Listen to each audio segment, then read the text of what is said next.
నమస్తే ప్రజా ప్రతినిధి న్యూస్ కి స్వాగతం. సూర్యాపేట జిల్లా కోదాడ బస్టాండ్ 16.85 కోట్లతో ఆధునీకరణకు పనుల ప్రగతిపై సమీక్ష నిర్వహించిన ఉత్తమ్ పద్మావతి రెడ్లకుంట లిఫ్ట్ నిర్మాణ పనులను పరిశీలన చేశారు. చిల్లకూరు మండలం నారాయణపురంలో 20 కోట్లతో నారాయణపురం నుండి బాలాజీనగర్ వరకు R&B డబుల్ రోడ్డుకు శంకుస్థాపన చేశారు.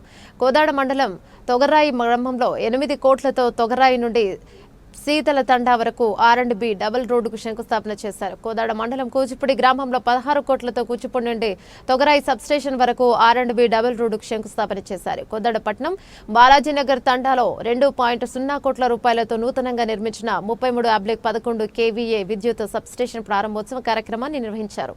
ఈ సందర్భంగా ఎమ్మెల్యే ఉత్తమ్ పద్మావతి మాట్లాడుతూ ఇల్లులేని అర్హులైన పేద ప్రజలకు ప్రతి ఒక్కరికి కాంగ్రెస్ ప్రభుత్వం ఇల్లు నిర్మించేస్తామని హామీనిచ్చారు. మంజూరైన రేషన్ కార్డులను త్వరలోనే ఇచ్చే ప్రక్రియ పూర్తి చేసేందుకు అధికారులు సిద్ధంగా ఉండాలని కోరారు. రోడ్ల నిర్మాణాలు చేపట్టిన కాంట్రాక్టర్లు అందరూ త్వరగా పనులు పూర్తి చేయాలని ఆదేశాలను జారీ చేశారు.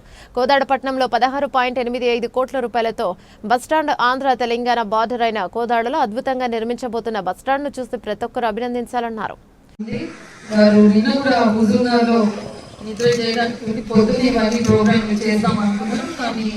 మన ముఖ్యమంత్రి గారు వాటిని చాలా లేట్ అయ్యాక ఫోన్ చేసి వారి సొంత కాన్స్టిట్యున్సీలోనే వారు నిర్వహించే ప్రోగ్రామ్ కి సార్ ఉండాలి తప్పగా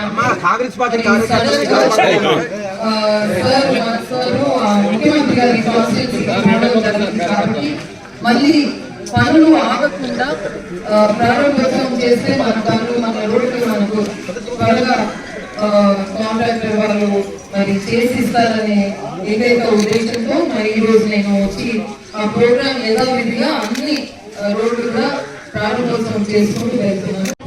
మన నియోజకవర్గంలో మరి ఒక్క రోడ్డు ఇప్పుడే కూచిపూడి తొగరాయి రోడ్డు కూడా 12 కోట్లు తెచ్చి అక్కడ వేస్తున్నాం. ఇక్కడ 8 కోట్లు. మరి మీరందరూ కూడా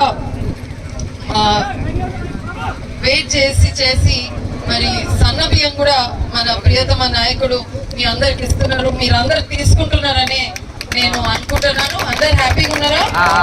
అందరు ఫోన్ చేసుకుంటున్నారా? ఈ రోజు యాక్చువల్లీ ఉత్తమ్ కుమార్ రెడ్డి గారు వస్తా అనుకున్నారు. రాత్రి హుజూర్నగర్లో ఉంటే మరి మన ముఖ్యమంత్రి గారు వారి నియోజకవర్గంలో ఏదో పెద్ద ప్రోగ్రామ్ ఉన్నది అని ఉత్తమ్ గారిని పిలిస్తే వారు పోవాల్సి వచ్చింది సడన్ గా. కాబట్టి వారి జాగాలో నేను వచ్చి మీ ఎమ్మెల్యేగా నేను ఇవన్నీ ప్రారంభం చేస్తున్నా. మళ్ళీ పోస్ట్పోన్ అయితే రోడ్లు మనకు జల్దీ అందవనే ఉద్దేశంతో ప్రారంభోత్సవం చేసుకుంటూ ముందుకు వెళ్తున్నాం.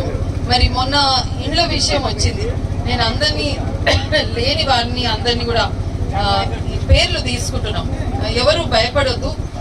ఇండ్లు పేర్లు వచ్చినాయి రాలేదు అని కాదు. ఇది ఓన్లీ వెరిఫికేషన్. అంటే మీకు ఎవరికైతే ఇండ్లు ఉందా లేదా, సొంత జాగా ఉందా లేదా, ఇది కనుక్కోనికే పేర్లు అందరూ మన ప్రభుత్వ అధికారులు అందరూ తిరుగుతున్నారు.